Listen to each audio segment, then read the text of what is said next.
বাংলাদেশের একটি গ্রামে উচ্চস্বরে গান বাজানো সম্পূর্ণরূপে নিষিদ্ধ করা হয়েছে। আপনারা যেমন জানেন, বাংলাদেশে কোনো বিয়ে, গায়ে হলুদ, জন্মদিনের অনুষ্ঠান হলে বক্স ভাড়া করে নিয়ে এসে সারা রাত গান বাজানো হয়।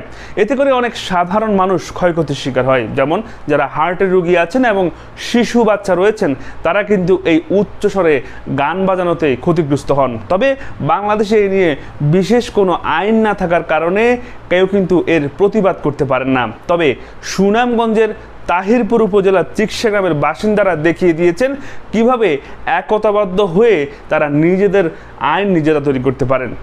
তারা কিন্তু তাদের গ্রামে আজ থেকে একটা নতুন আইন তৈরি করেছেন, যেখানে তারা বলেছেন তাদের গ্রামে আজ থেকে উচ্চ স্বরে কোনো গান বাজানো যাবে না।